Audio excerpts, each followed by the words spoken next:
Welcome to Meadowbrook Farms. I'm a beginner farmer here in York County, Pennsylvania, and with help of my lifelong farming father-in-law and my lifelong USDA soil conservationist father, I'm learning the ropes.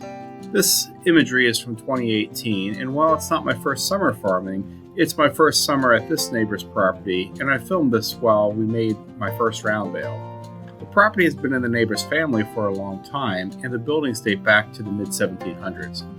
Her family has always been careful with the environmental damages, and her goal is to keep the farm productive while not using any herbicides or insecticides. As a beginning farmer, I'm just thankful for the plot of God's earth to get my tractors dirty and learn the ropes, so it's a great partnership. This year, we are starting the process of non-chemical weed control, but for now you'll notice a lot of poison ivy and weeds in the hay. This hay gets sold in bulk to mushroom farmers who aren't so concerned with the quality issues that we're seeing. My New Holland 469 haybine. The haybine combines the cutting of a sickle bar mower with the crimpers that help the hay dry. The wobble box actually failed shortly after cutting this field. I have a new one to put in, but I haven't been in a big rush as my father-in-law has been letting me use his disc rod, which is so much nicer using rotating blades rather than back and forth of this sickle bar.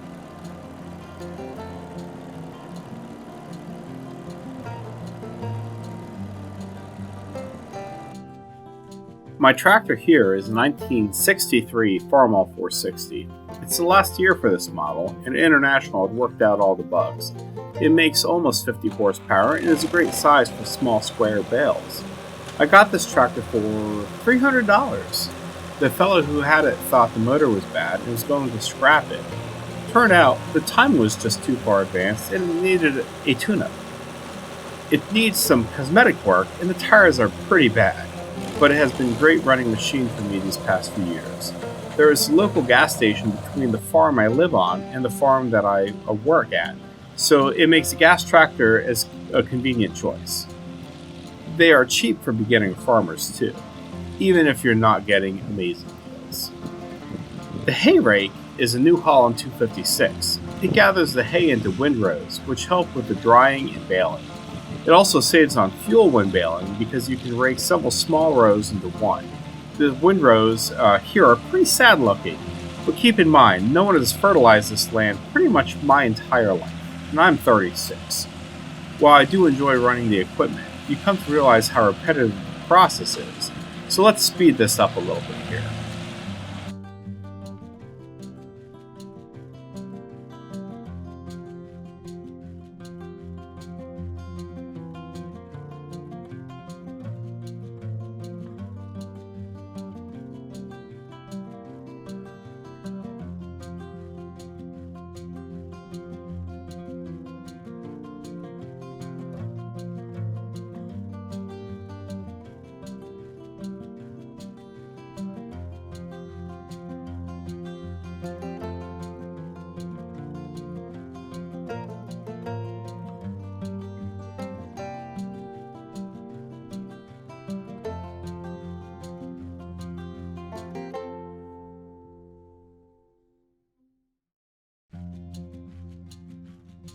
I've wanted to farm for years. I purchased a haymaking book more than a decade ago and quickly realized I had underestimated the amount of equipment used in making hay.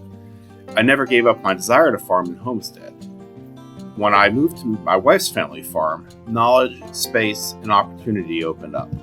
I hadn't done any of this on my own. I am a veteran as well, so there are great resources out there, but nothing competes with folks like my father-in-law who have experience.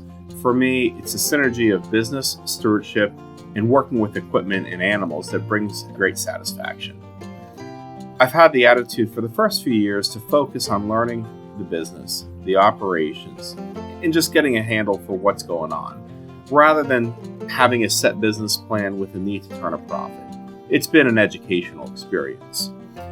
Now I'm at the stage of putting those years of experience to paper and making some adjustments and getting the right equipment. We'll be converting these wheat fields into hay fields, which I'll be able to manage with my own gear. I'll talk a little more about this in my next video.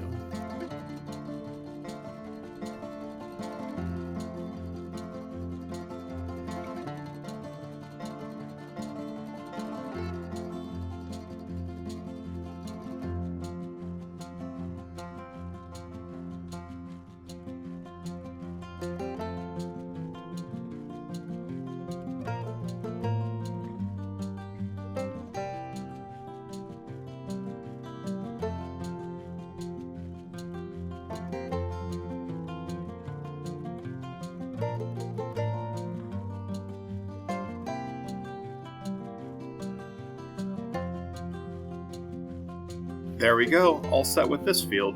On to the next. Here's my dad on the 460. He hasn't retired yet, so he hasn't been able to farm as much as he'd like.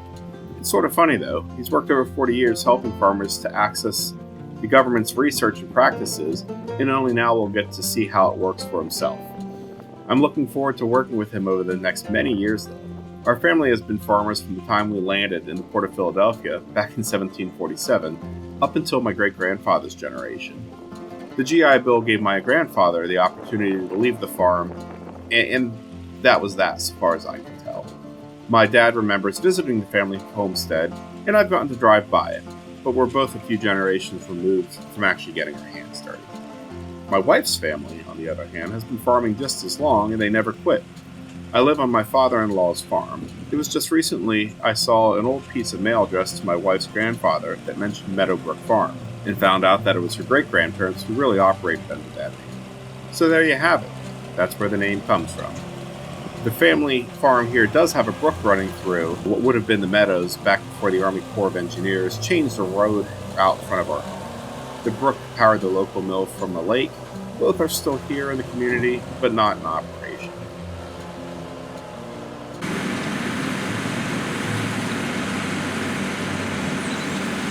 My father-in-law is here running his early 90s CaseIH 51. His baler is an RS 451. His case makes close to 100 horsepower, so about double what my 460 is. At this point I still don't have a tractor big enough to run around baler like this, and he enjoys helping me out. I pay my father-in-law for his time, of course. He's quite flexible with me, and I appreciate that. There are three main types of hay bales: small squares, popular with horse owners and small animal caretakers; large square or large round bales for bulk hay that are easier to move around with a loader, popular with cattle, as I do for mulch, and for large animal operations. Coming up here, we have my first round bale out of the field. It takes a while to get the strings wrapped around on this old baler.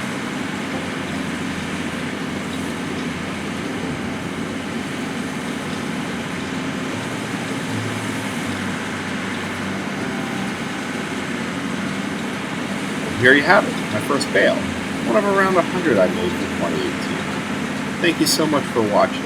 Like and subscribe for more as I share my experiences as a beginning farmer, try to explain the little bit of knowledge I've picked up over the years.